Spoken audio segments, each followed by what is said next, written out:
Okay, so a really important skill that you're going to need to acquire is being able to independently control or influence both the forequarters and the hindquarters. And you'll hear me say, move the shoulders, move the hindquarters, move the shoulders, move the hindquarters, over and over and over. You need to be able to break those down.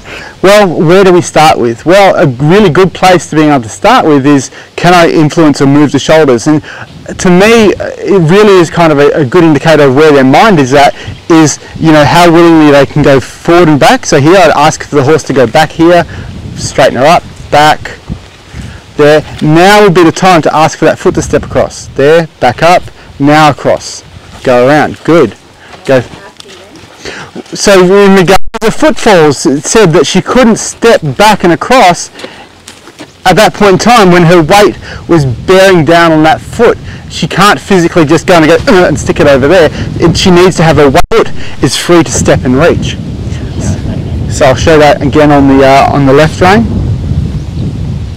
Sorry, right rein. So backing up, backing across. There, go across. And that's the shoulders moving away. As she's going around, then I also want to be able to say to the hindquarters, hindquarter under, hindquarter under. Good. Back up. Back, back, back. Good girl. Then I'm going to move her shoulders across. Good. And then hindquarters under. Back up. Back up. Good girl. You don't get greedy, so you don't need to be doing that fast just yet. You just start with a nice slow walk and nice, you know, ultimately this. I'd like to see relaxation in the horse before I worry about, you know, speed or, you know, getting it to where they're doing that at trot and canter. But again, certainly could. Here, I'll set it up, so I'm going to use this here. Shoulder, good, good. I'm going to send her around an object, so this mounting block here. As she goes around it, then I'm going to say hindquarter under. Then I'm going to say, hey, change my mind, go back the other way. Forequarters this way. Good girl. Go across. There's a bloody botfly tormenting the poor girl. If I didn't get a shoulder out of the way, so if essentially I'd kind of make myself a little bigger. Like maybe I'd use a tool, so maybe I'd use a flag or something.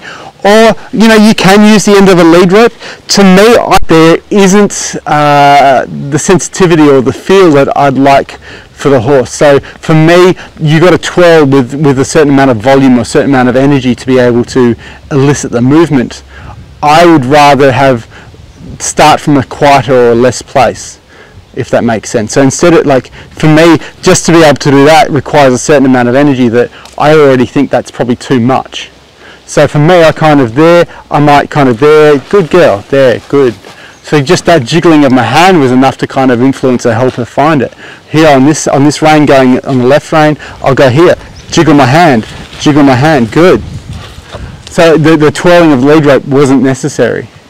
So to me, that's kind of where some people, you know, they twirl it and it's fine, yeah, but sometimes maybe ask yourself, is that excessive, or did I really need to do that? Once we've got the forequarters down packed and we've got the hindquarters, then it's just like putting it to different work and in different contexts. So at the moment I'm kind of positioning myself in regards to a shoulder, but in time I want to be able to stand at a flank, so back here, and also maybe be up in front of her up here and say, hey, can you go back that way?